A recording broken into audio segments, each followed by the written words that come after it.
Chiamaka stood in the middle of a burning street. Smoke filled her lungs. A man's hand gripped her arm too hard. The air was thick and hot, I'm telling you. It smelled like burning wood. It smelled like melted plastic too. Somewhere near her, a woman was screaming a child's name again and again. My chest tightened just hearing it. Car horns were blaring. Cars could not move. People filled the road like ants. Chiamaka's eyes stung badly. She could barely keep them open. Tears ran down her face. The smoke was making her cry, but the fear was there too, sitting heavy in her chest like a stone. She wore a torn wrapper. Her hair was tied in a plain scarf, and that scarf, it was already falling apart. Pieces of hair stuck to her sweaty face. To everyone around her, this woman looked poor. She looked like just another woman about to lose her home. But nobody in that crowd knew the truth. Nobody. Nobody knew this poor woman was actually one of the richest women in all of Abuja. Nobody knew that the very company sending men to burn down these houses was, wait for it, her own company. And somewhere in that same crowd stood Uchenna, the man she loved, watching her get pulled by the arm, having no idea who she really was. To him, she was just Ada, a poor trader. That Ada he thought he knew, she did not even exist. If you have ever hidden something so big, it changed how someone loved you, this story is for you. Stay with me till the end because you will not believe how this one ends, I promise you. Let me take you back to the beginning, small. Chiamaka was 31 years old. Her father had died 5 years before this story started, and he left her one of the biggest businesses in the whole city. Real estate, investment, everything. She never showed her face as the owner. She had a trusted man, Mr. Eze, who fronted as the public chairman of the company. Behind him, quietly, Chiamaka was the one making every real decision. Almost nobody knew she was the true owner of anything. She did this on purpose, Sha. Her father had warned her before he died. Money changes how people look at you, he told her. And he was not lying. After he died, Chiamaka dated a few men. And every single time, I tell you, every single time, the same sad story played out. The men already knew who she was. They already knew how much money she had, long before they even opened their mouths to greet her properly. Their kindness always had a hidden price tag underneath. One man, Tochukwu, this one was the hardest to let go of. Charming, attentive, seemed to genuinely enjoy her company. For almost a year, Chiamaka let herself believe he was different. Then, one evening, and this is where it hurts, she overheard him on the phone with a friend, laughing about how patient he had been, how the investment was about to pay off, how a woman like Chiamaka was worth every month of pretending to enjoy her long, boring stories about her father's business. Just like that, she ended things with him straight away that same night. No explanation, no drama, she just left. Sometimes, the person who hurts us is not the person who teaches us how to love. They are the person who teaches us what we should never again mistake for love. Money can attract attention, beauty can attract admiration, and success can attract people who want access to what we have. But genuine love should never feel like a business transaction. If someone only values what you can give them, then losing them is not always a loss. Sometimes it is protection. Then she sat in her car and cried for almost an hour.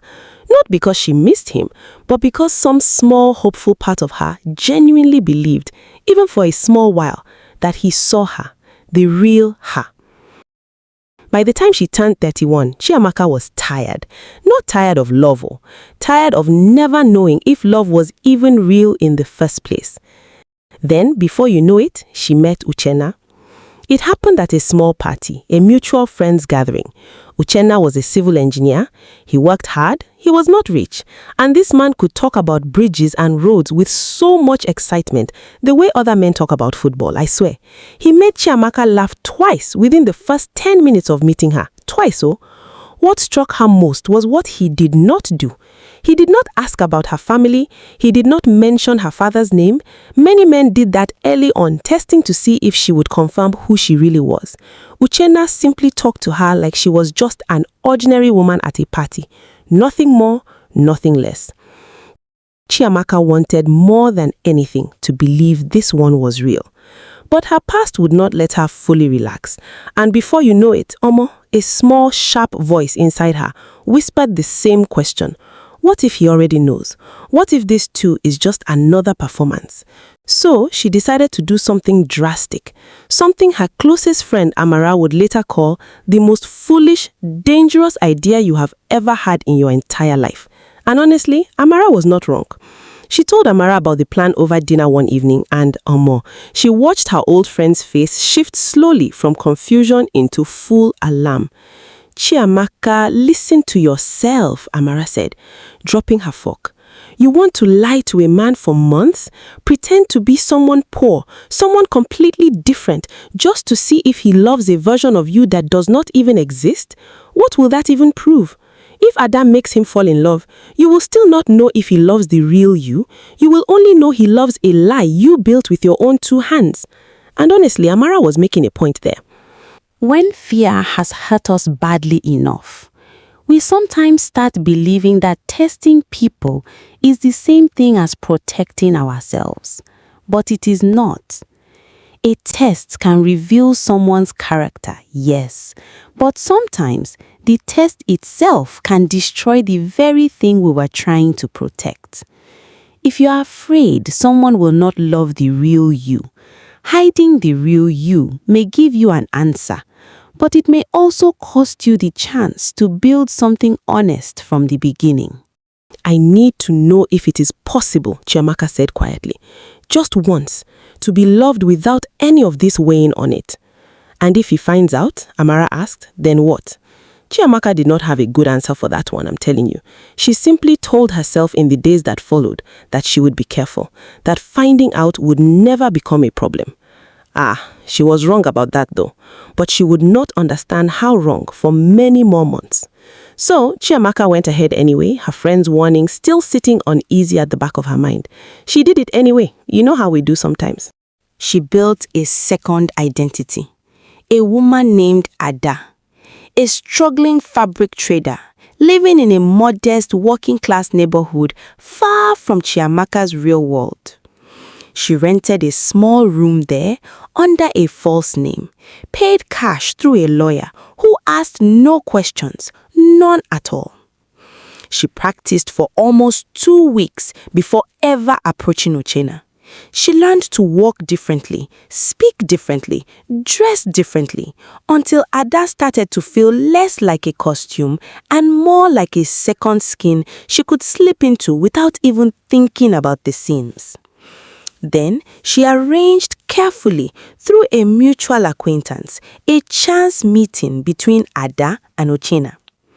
Uchenna had no idea it was arranged, mind you. To him, it looked exactly like an accident, a woman he already liked showing up again in a totally different corner of his life. If only he knew. For the next several months, Chiamaka lived 2 completely separate lives. By day, in her real life, she was managing board meetings, reviewing contracts, quietly controlling decisions across an empire worth more money than most people could even imagine. In the evenings, several times a week, she became Ada. Simple clothes, a small stall selling fabric. She let her hands get rough from real work because a woman playing a trader still has to act like one in case somebody is watching closely. And she spent time with Uchenna as Ada, falling for him deeper than she ever expected to. He never had much money, but what little he had, he shared freely. No gree about it. He walked her home some evenings, even though it took him far out of his own way. He remembered small details about her. About the Ada he thought he knew. Her favorite food, her fear of thunderstorms, her dream of one day owning her own proper fabric shop instead of a small roadside store. One rainy evening, Chiamaka, as Ada, ran out of small change to give a boy who sold roasted corn by the road, a boy she had grown fond of. Uchenna, without a word, quietly paid for 2 extra corn cobs and pressed them into her hands. "You always look at that boy like you wish you could buy his whole basket," he said. "One day, when your shop is doing well, you will." He said it so simply, so certainly, as if her success was not even a question, just a matter of time. Chiamaka turned away quickly that evening, pretending to examine the corn so he would not see how close she was to crying. She had more money sitting in one bank account than that entire street would see in 100 years combined. And yet, no rich man had ever once looked at her the way this modest engineer looked at a woman he believed owned absolutely nothing. She began to feel something dangerous creeping in. Guilt. Deep, growing guilt, because every single day she let this continue, she was lying to a man who was showing her nothing but real, unguarded kindness.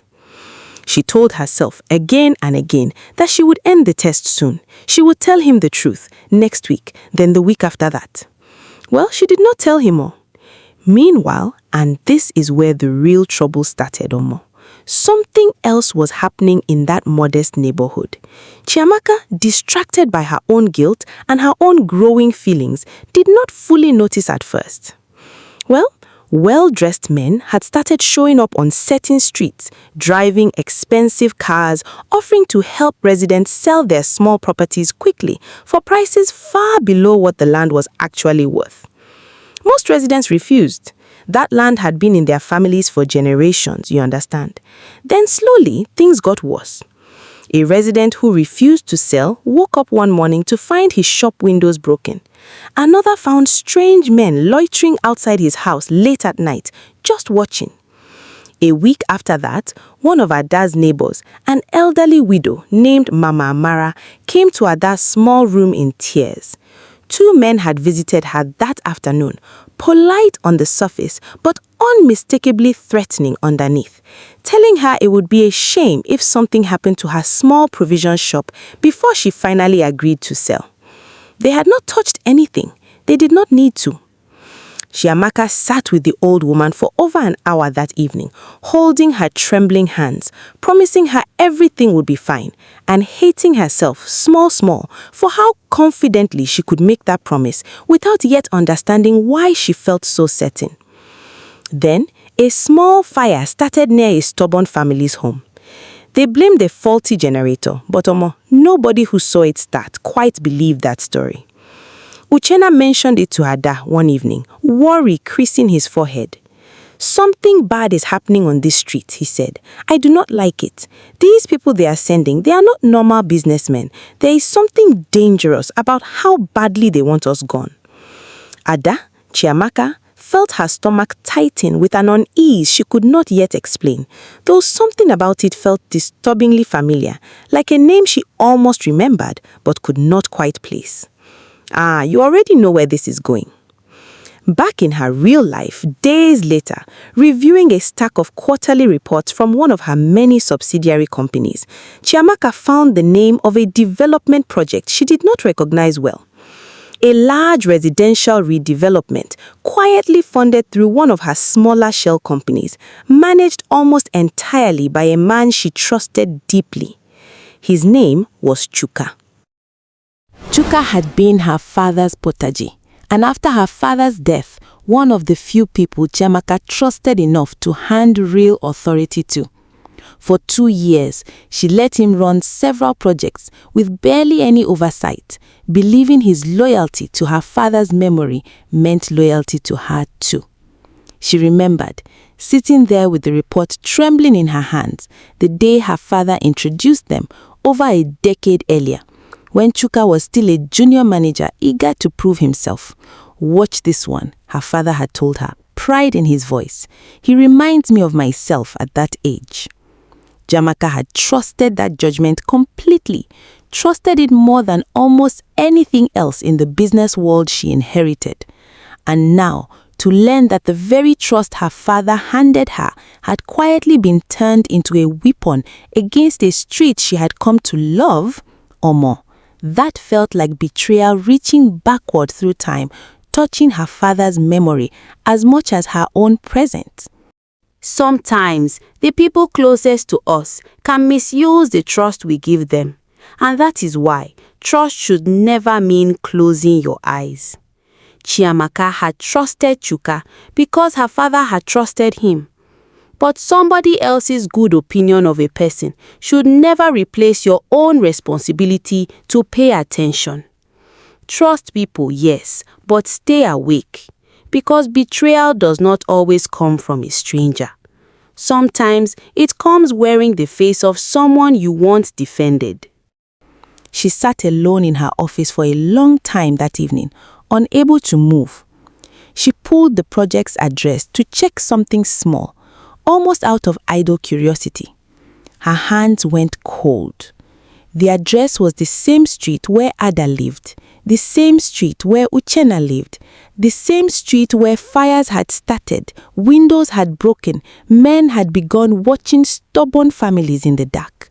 Her own company, quietly run by a man she trusted, was funding the exact scheme, terrorizing the neighborhood she had been secretly falling in love inside of. Chiamaka. She confronted Chuka directly, calmly, giving nothing away about her personal connection to the street. Chuka, confident that Chiamaka paid no real attention to small residential projects buried deep in her portfolio, did not even try hard to hide it. "It is a small neighborhood," he said, waving his hand dismissively. "Nobody important lives there. We offer them money. Some take it, some refuse. We apply small pressure, and eventually the project moves forward. This is how development works, Chiamaka. You have never needed to concern yourself with details this small." "And the fires?" Chiamaka asked, her voice dangerously quiet. "The broken windows, the men watching people's houses at night?" Chuka's confident smile faltered just slightly. "Sometimes, to move quickly, we need to apply certain pressures. Nothing serious has happened. Nobody has truly been hurt." "An old woman was threatened in her own shop last week. Is that nothing, Chiamaka?" He studied her face carefully, something calculating behind his eyes now. "You seem unusually informed about the small details of one small street for a woman who normally leaves these matters entirely to me." "I am asking the questions here," Chiamaka said, refusing letting the conversation turn back onto her, "not you." Chuka held her gaze a moment longer, then relented, spreading his hands like a man doing her a favor. "Fine. If it troubles you this much, I will slow things down, handle it more carefully going forward." Chiamaka did not tell him in that moment exactly how much this particular neighborhood meant to her. She simply told him coldly to halt the project immediately, completely, while she reviewed everything herself. Chuka agreed out loud, right in front of her. But guess what? He did not actually stop. These men, Sha. 3 days later, everything came apart at once. Chiamaka was at the market that morning as Ada, haggling gently over a bolt of fabric with a supplier she'd come to know well, when she heard shouting further down the street, distant at first, then closer, then unmistakably urgent. People began running towards the sound, not away from it. That's just how it is when trouble arrives on a street where everyone still looks out for everyone else. The syndicate Chuka had hired had grown impatient. A group of men arrived on the street in broad daylight, trying to forcibly clear out a family who had refused every single offer to sell. The family's neighbors, including Uchenna, rushed out to stand with them, refusing to let the men through. What started as shouting became something far more violent very quickly. Someone threw a stone. Someone else lit something on fire. Nobody could say for certain if it was accident or on purpose in all that chaos. Smoke filled the street. People screamed and scattered. Chiamaka, as Ada, was right there in the middle of it, coughing on smoke, watching Uchenna get shoved roughly to the ground while trying to protect an older neighbor. Then one of the syndicate's men grabbed Chiamaka's arm hard, mistaking her for just one more stubborn resident to remove by force. And this, Omo, is the exact moment the story opened with. The smoke, the torn wrapper, the stranger's hand gripping her too tightly, and Uchenna, somewhere in that same chaos, having no idea the woman being grabbed was not simply Ada, a poor trader, but someone with the power to end this entire nightmare with a single phone call. Chiamaka had a choice to make standing right there in the smoke, and only seconds to make it. She could stay silent, stay hidden as Ada, hope the danger passed without her ever having to reveal the truth. Or she could break her own disguise completely in front of Uchenna, in front of the entire street, and use the one thing that could actually stop all this, her real name. She chose the second one. And thank God she did. "Let go of me," Chiamaka said, and her voice suddenly changed, no longer Ada's soft, careful voice, but something sharp, something used to being obeyed. "Do you know whose land you are standing on? Do you know whose company is actually funding this project? Because it is mine. I am Chiamaka Okonjo, and you are about to lose your job and possibly much more than that in the next 5 minutes." The man's grip loosened immediately. Confusion crossed his face. Uchenna, pulling himself up from the ground nearby, blood on his lip, heard every single word. He stared at her, not at Ada, at Chiamaka. For a long moment, in the middle of that burning, chaotic street, everything else seemed to disappear, except the look on his face, a look Chiamaka would remember for the rest of her life. Not anger yet, not even betrayal yet, just pure, complete confusion, as though the ground itself had shifted beneath him. Omo, imagine that shock. If you have ever had to choose in one single dangerous moment between protecting your secret and protecting someone you love, type "the choice was clear" in the comments for me. Sometimes, love asks more of us than we ever expected to give. Chiamaka made 3 phone calls in the next 10 minutes. Real security arrived within 20. Chuka syndicate scattered the moment actual police, actual authority, and Chiamaka's own name entered the situation properly. The fire was put out before it could spread further. The elderly injured neighbor was rushed safely to the hospital, alive, though shaking. The immediate danger ended almost as fast as it began, once Chiamaka finally let herself be seen. But something else had also begun in its place, something that would take far, far longer to end. Uchenna would not speak to her that day. He stood there in the settling ash, staring at her for what felt like forever, his mouth opening once as though he meant to say something, then closing again. No words felt adequate for that moment. Then he simply turned and walked away from the smoking streets, from the chaos, from the woman he had known as Ada, without a single word. His back straight, his pace steady. He did not once look behind him. Chai, that kind of pain no get English word. Chiamaka did not follow him. She understood, standing there in her torn wrapper, with real security finally arriving around her, that whatever she owed him in that moment, it was not the indignity of being chased down for an explanation he had not even asked for yet. In the weeks that followed, Chiamaka dealt swiftly and completely with Chuka. She called an emergency board meeting, laying out the evidence herself, item by item, in front of the same directors who had known Chuka for years and trusted him nearly as much as she once had. Chuka sat through the presentation with his jaw tight, his composure cracking with each new document she placed on the table. The fire report, the intimidation complaints filed quietly by residents over the past 2 months, the financial trail connecting the syndicate's payments back to his own signature. "You are overreacting," he tried once, midway through. "This is how these projects are handled all across this city, Chiamaka. You know that better than anyone."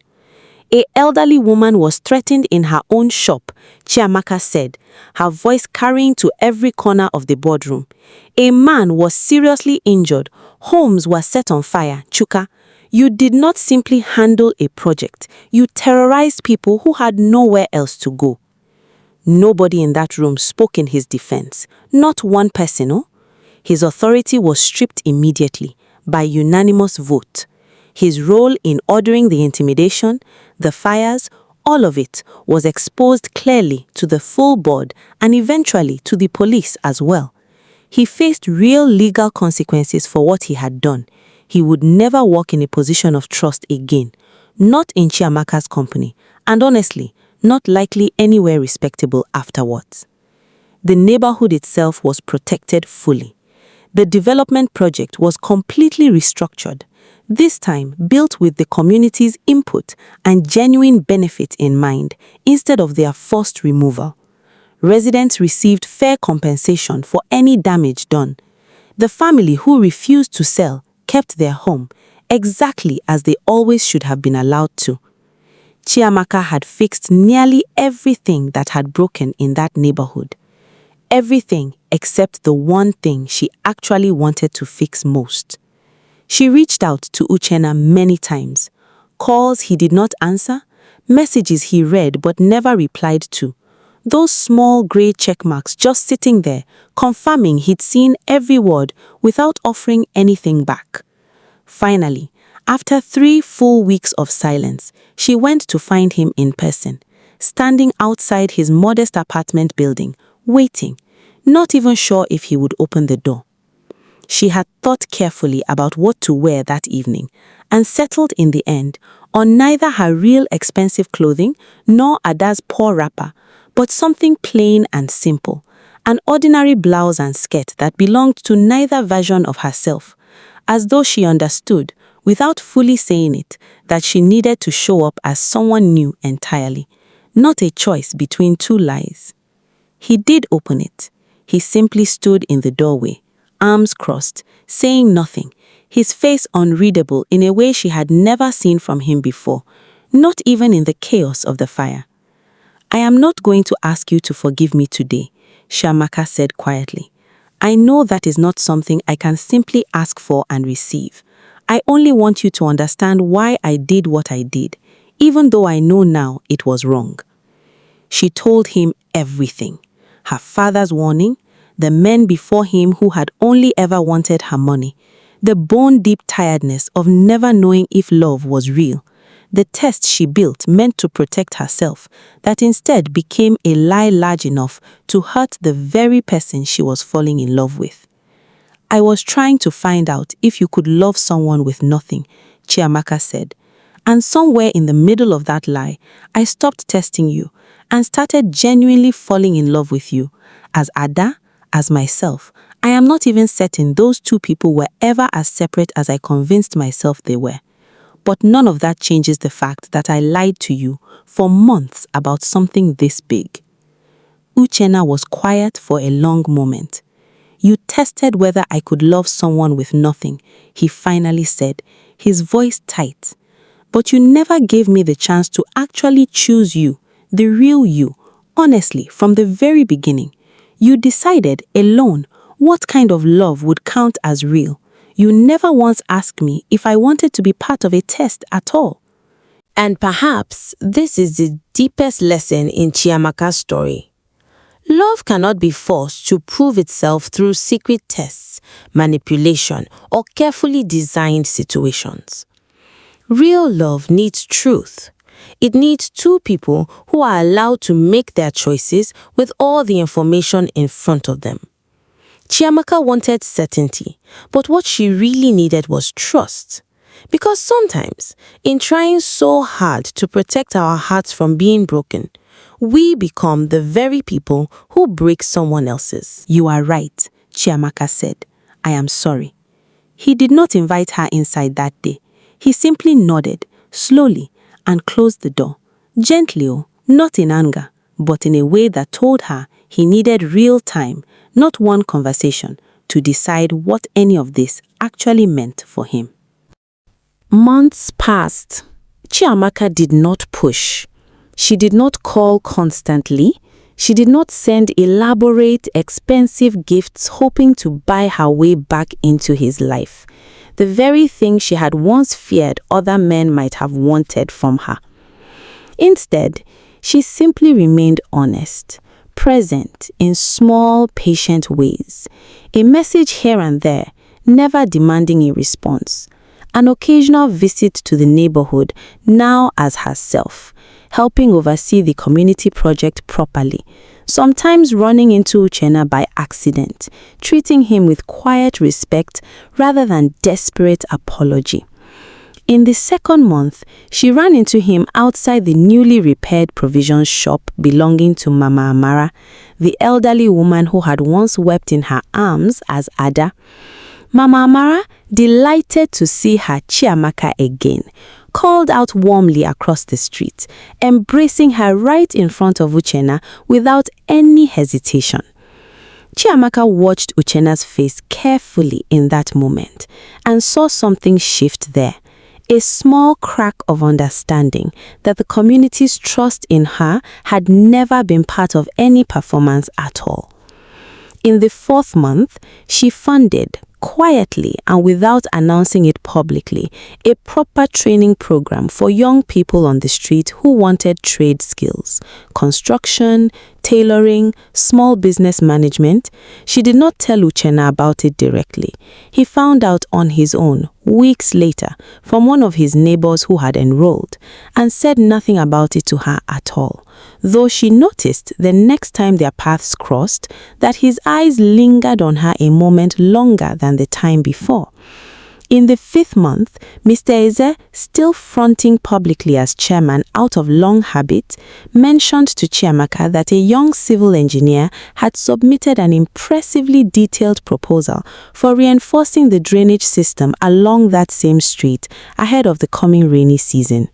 Chiamaka recognized the handwriting on the cover page before she even reached the signature.